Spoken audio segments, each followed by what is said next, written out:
ain't no grave can hold my. There we have our tail to tape.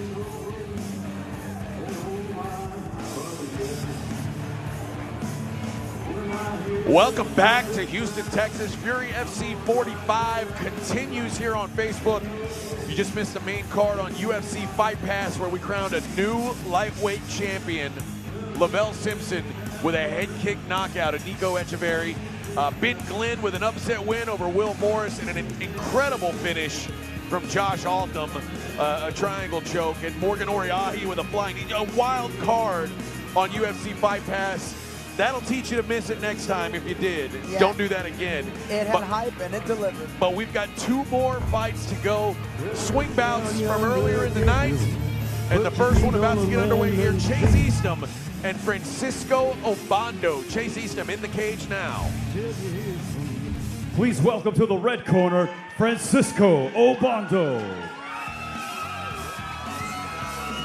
And there we have Francisco Obando making his way to the cage. 5'9", 29 years of age. 1-1 as a pro, 4-2 as an amateur. His last fight was a unanimous decision loss to Gabriel Echeverry back at Fury FC 44, which was actually last month. Been fighting since 2015. Yeah, his opponent in Echeverry was really, really big for a 35er. He was like a big 45er who dropped down to 35. And that actually made Obando want to drop down to 125, which is where he's at now, fighting the Rooster and Eastham. And I'll tell you, man, Obondo's good. His one win is against another really good Fury vet in Paris Moran. Obando won by renegade choke. He submitted a really good grappler. So I wouldn't be surprised to see him try to get this fight to the ground early. There we see the Rooster, as you say. It's hard. I mean, like you said, he fought at 135 a month ago. To drop a weight class on that short of notice, at that size, once you get down to those low numbers, it's tough to drop those extra 10. Ladies and gentlemen, the following contest is scheduled for 3 rounds in the Fury FC Flyweight Division. Introducing first, fighting out of the blue corner. This mixed martial artist stands 5 feet, 6 inches tall and weighed in at 125 pounds even. Fighting out of Polson, Montana, tonight he seeks his 3rd victory as a professional. This is Chase Eastham. And introducing his opponent, fighting out of the red corner. He stands 5 feet 9 inches tall and weighed in at 125.6 pounds. He holds a professional record of 1 victory, 1 defeat. This is Francisco Obando. Your referee in charge, Joe Solis. No rooster call. Man, I was looking forward to that. Sorry. Chase Eastham, Francisco Obando. We are underway, 125 pounds.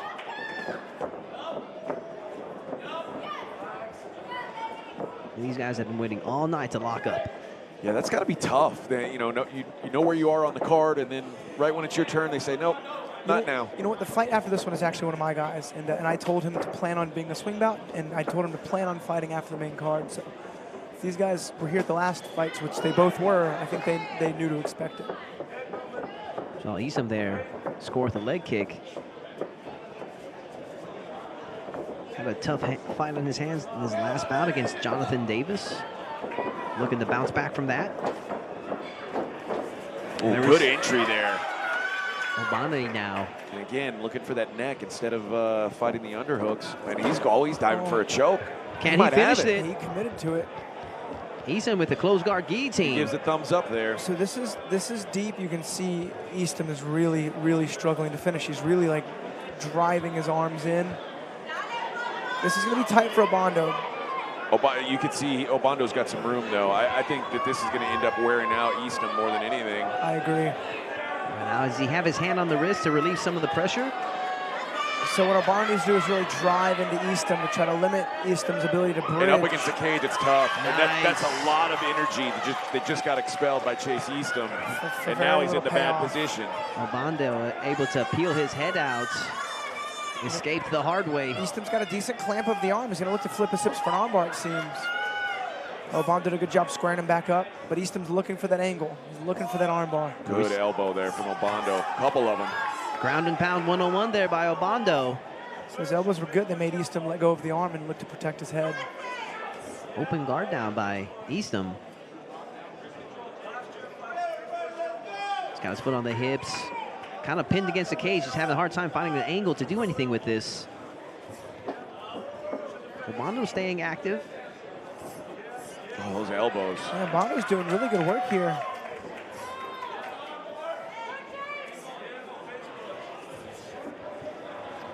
So I'm curious. I was reading the round times, and this fight said it was going to be 5 minutes. I believe the next fight, though, will be 3 minutes. I had to confirm that for my guy.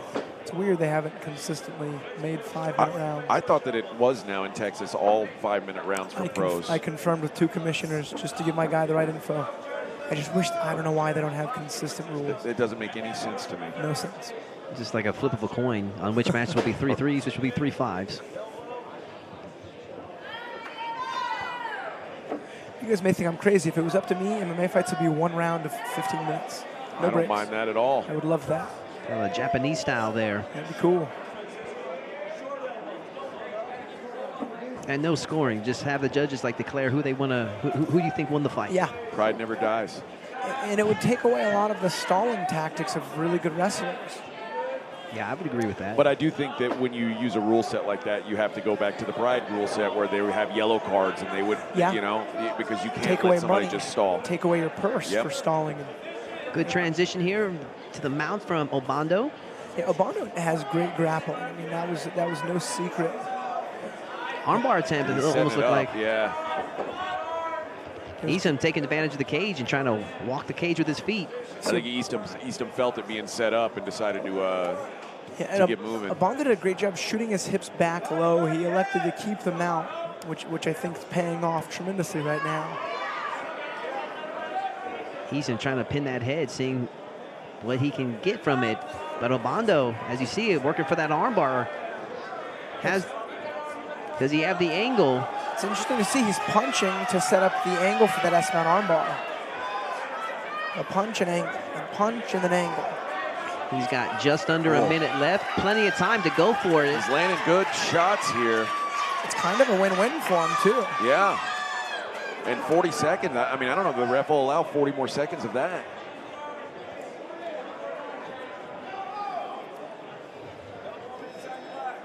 Yeah, the biggest difference, I think, between grappling for MMA and grappling for jiu-jitsu, I mean, obviously the punches, but it's what the bottom man has to do with their hands. They can't frame, they can't push on the hips. You actively have to keep control of a wrist or keep control of an elbow so you don't get punched an elbow. Easton trying to work an escape, and Obando is not going to let that happen. 10 seconds left here in our opening round. What Chase Easton did here, he did a good job of only showing the arm on the side of the cage. Yeah. That way he didn't give Obando a chance to fall into an armbar because the arm that he would protect with was always the arm closest to the cage. Round 1 in the books, an arguable 10-8 round for Francisco Obando. Had the mount for quite a bit there. He did. He had a lot of control, but I don't know that he did enough damage to really warrant a 10-8 round. Here we see some highlights. And it all goes back to this moment where Chase Easton decided, instead of an underhook, he decided to jump for that guillotine. And that was the beginning of a bad 5 minutes. Yeah, you know, and it was a decent guillotine attempt. I've seen significantly worse guillotines. And that one was deep, but it was arm in, closed guard against the cage. Those can be tricky to finish. And again, if you don't finish it, you leave yourself in a pretty bad spot. Yeah. And there we see the position that Obando finished the first round in. Mount position, raining down punches. Well, pretty clear first round, whether it's 10-9, 10-8, clear first round for Obando.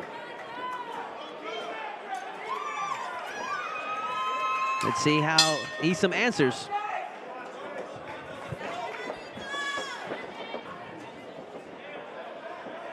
Inside leg kick to jab there by Obando. Fakes into the shot. Nice. These entries are so clean by Obando. And Obondo's angle off of the shot was great to take the footing out from Easton. Obando adjusting well to this new weight division. Yeah, I was curious how his body would react to, like I said, such a drastic cut in a short time. But so far, he looks really good.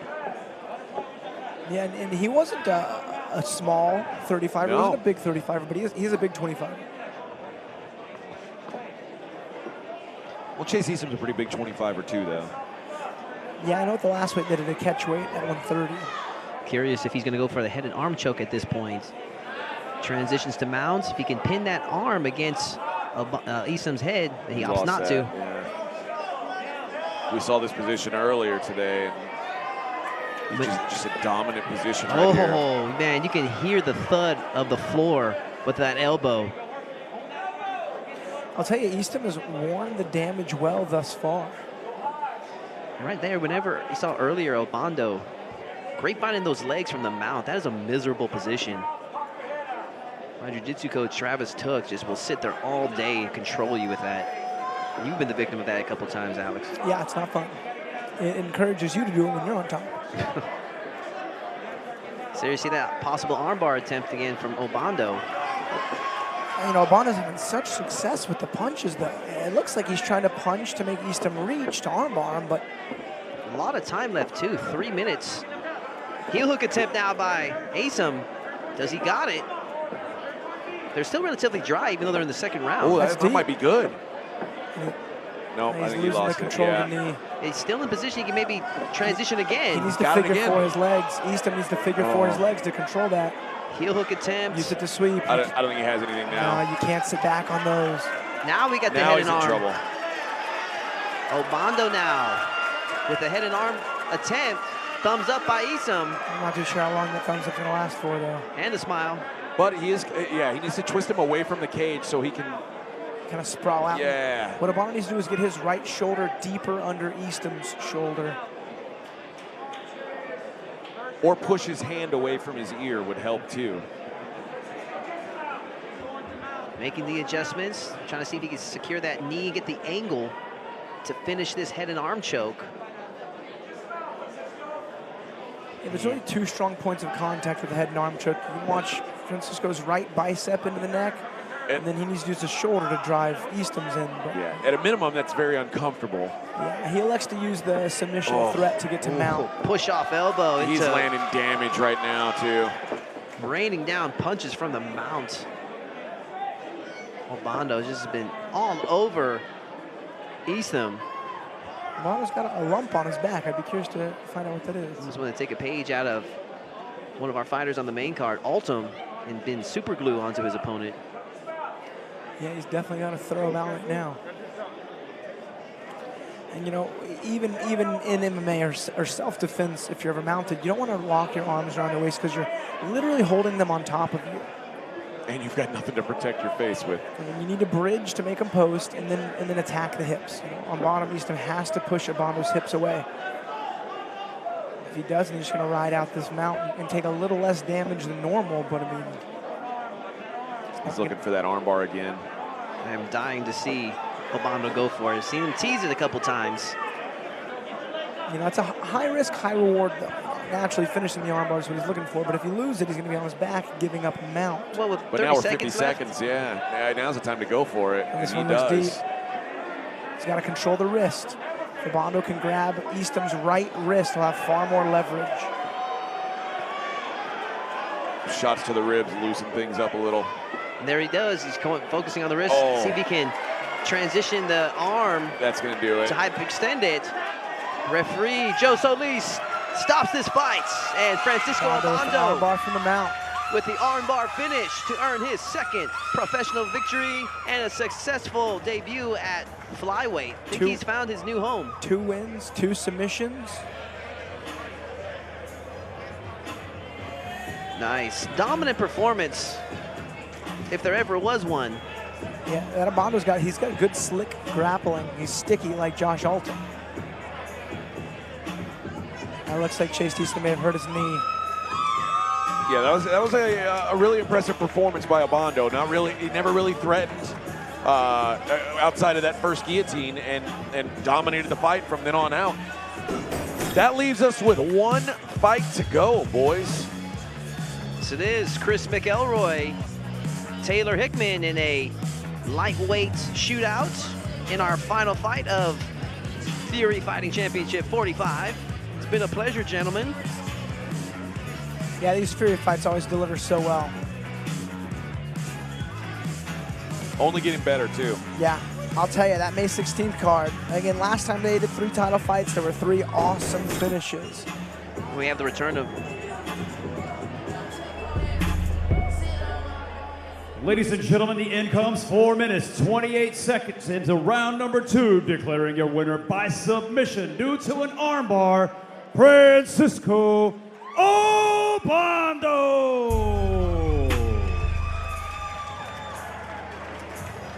And Francisco Obando enjoying the victory here tonight. So we move on to Chris McElroy, Taylor Hickman in their lightweight fight.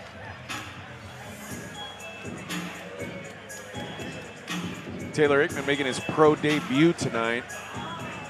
Yeah, Taylor Hickman, you know, one of your guys, Alex, longtime amateur fighter. Probably a little too many, in my opinion, for somebody that's 32 years of age. But if there's ever a time to go pro, now's the time to do it. Please welcome to the blue corner, Chris McElroy. I would say it wasn't too long. I think he needed extra seasoning. He got a really late start in the sport. And he's a high-level athlete. He's very strong, but his skill set needed to catch up with his body. Yeah, and then the biggest thing we wanted to see in his last fight, which he did well, is he needed to know how to listen to his coaches. And he would kind of do what he felt was best, and it wasn't always the best choices, and he's made good changes. And yeah, he's also very realistic with his goals. He's not trying to make it to a huge show. He wants to be a respected, successful local fighter. And then once that's achieved, he'll set new goals. But I appreciate his realistic sentiment, and we expected and see changes out of him. One thing that you can't deny him is he has been in some dog fights, nasty, filthy, grinding fights. Then we see Chris McElroy Please ready for welcome action. to the red corner, Taylor Hickman.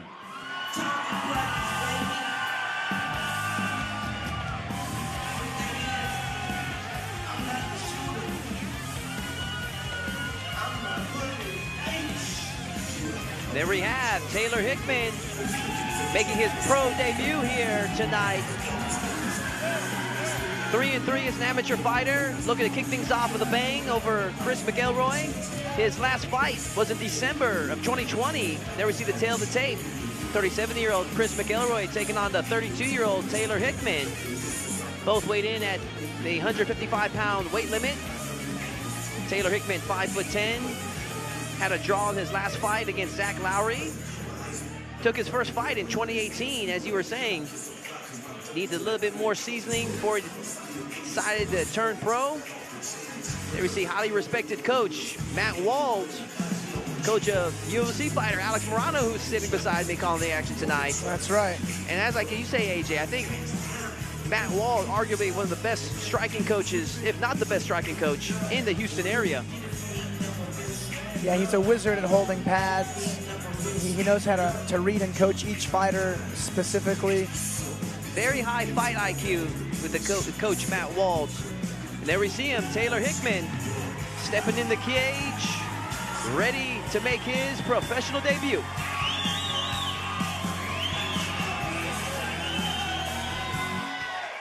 Ladies and gentlemen, the following contest is scheduled for 3 rounds in the Fury FC lightweight division.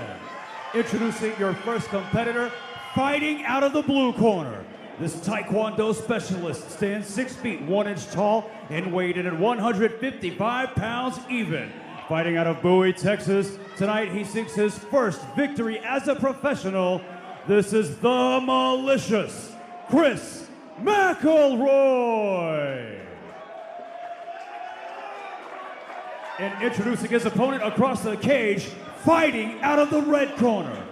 This grappler stands 5 feet 10 inches tall and weighed in at 154.2 pounds. Fighting out of Houston, Texas, tonight he makes his professional debut. This is Taylor Hickman. Your referee in charge of the action, Joe Solis. Taylor Hickman. Chris McElroy. This fight is officially underway. Taylor comes out strong, aggressive. McElroy has never been the distance in his career. I'll tell you, Taylor's objective and plan is to punch, safely pressure, and grapple. Big Oh, right big hand by right hand. Taylor Hickman. Can he He finish can finish this fight? He's got to pick his shots. He's got to look for that right hand. Man, Hickman striking early. He needs to slow it down and look to pass. And Taylor, even where Taylor is not super developed as a striker, he's got a lot of power behind what he throws. Oh, yeah, and he's been working heavily on his striking, especially with Matt. I told Taylor, I said, I want you to win this fight by either rear naked choke on the back, a guillotine in the exchange, or a TKO from Mount. This will be the first fight that Hickman is allowed to throw elbows to the face. He was so excited. He talked about it every day. It's the coolest. It is. Well, he's also very physical, so when he grapples, he likes to pressure and really grind on top. Body shots by Hickman. Looking for his openings. There he is looking for him. Elbows are harder to land than you think. Todd probably disagrees because I've seen Todd elbow dudes' faces off. But when guys are grabbing your wrist and grabbing your triceps, it's just hard to get a good, clean And cut. sometimes you're so focused on trying to land an elbow that you overextend on your elbows and you find yourself basically posted on your elbow across your body, and that's a bad spot to be in. Hickman now picking up the pressure to the body shots, then goes high. Looking to make a statement in his professional debut here. Yeah, so what Coach Matt's calling for is a guard pass, which I think is very smart.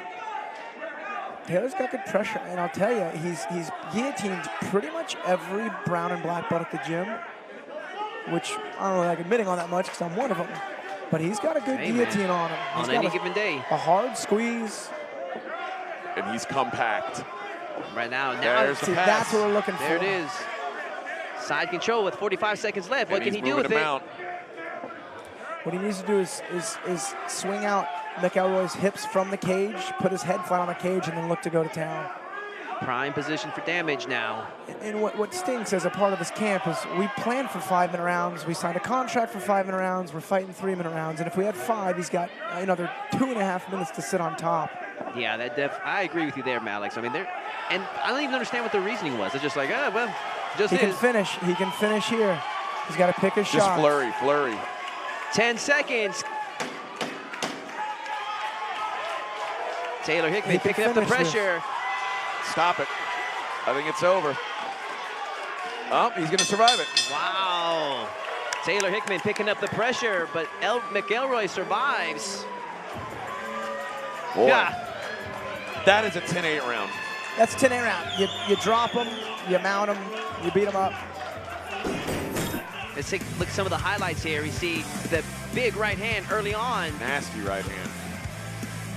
Just dominant first round performance for Hickman. But McElroy earned himself to a second round. We'll see how he responds. I wonder what his coach is telling him.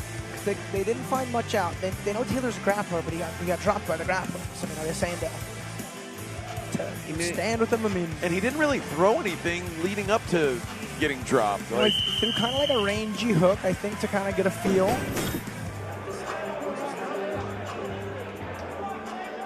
If he were to score anything on Hickman, he needs to use that 6'1" frame of his and get something funky off of that reach. Round 2 underway. Looking Exactly for a what we knee, wanted. He's got to connect his hands. but Hickman transitions it straight into a double leg attempt. Can he finish it? And he does. Enjoying side control.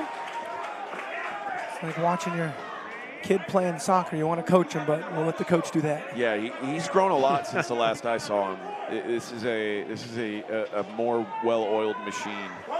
Yeah, we didn't give him an option. We said if he wasn't going to listen, we weren't going to have him fight anymore. And again, we didn't really threaten him. He took the advice well. And I'll tell you, I've seen some of this Chris McElroy's amateur fights, and when he lets go, he's got a very strong punch. Not the prettiest punch, but I've seen him put guys away with it. Like I tell all my strikers is, hey, even a sloppily thrown punch, if the guy is strong enough, can put you out. So, oh, for sure. So don't ever take it for granted. Think like, hey, I'm more experienced, I'm more sharp than this guy. It's like, hey, all you need is just that one shot. I'll tell you, sometimes when I would fight guys with, you know, even records, upside down records, I wouldn't take them as serious and would get caught with goofy moves. He's getting his hips low, Taylor does. Taylor's got a guillotine. Mounted guillotine, and he scores. Taylor Hickman wins his professional debut. You better stay in the cage, Taylor. With back in the cage. Submission victory. Oh, he is hyped up. Skull. Yeah, that's your guys. You call it all he wants. He is extremely happy, obviously, but the commission's kind of going crazy. They hate to see that. You'll talk to him later. I'm gonna bitch at him thoroughly for that. They better not, man. I mean, hey, well, at least the man has some crowd support. so This is his moment. In New York, I know they fined a couple of guys for that. Yeah. I've never heard of them taking a win away, like disqualifying them. I know they threaten it. That better not happen right now. That's good for him, too, because, like I said, most of his fights have been a grind.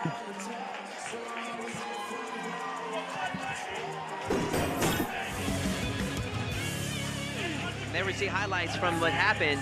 Taylor Hickman scored early with the takedown, was able to lock the head, transition to a mount, and something I don't think I've ever seen a mounted guillotine for a finish. Well, in an MMA fight. So Luke Rockhold did do it to Michael Bisping once. You'll see them every once in a blue moon. It happens most often when you have the guillotine from guard and the person who's about to tap like flops to their back. Here we have the official decision.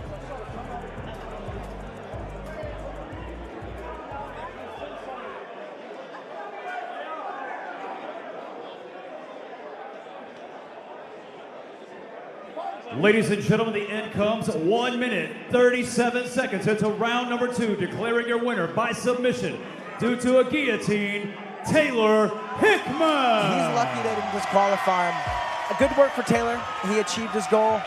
But man, And it was an impressive showing. It wasn't like a slog. It was that was domination. That's your guy, man. You can't control this guy. You know what he needs? He needs a real hard sparring session, Alex. Guys, once again, been a great time, great evening with you. Appreciate you guys coming out and doing this thing. Fantastic fights here on Fury FC 45. We'll be back next month for number 46. And again, for Alex Morano, for Todd Moore, I'm AJ Hoffman. We'll see you next time.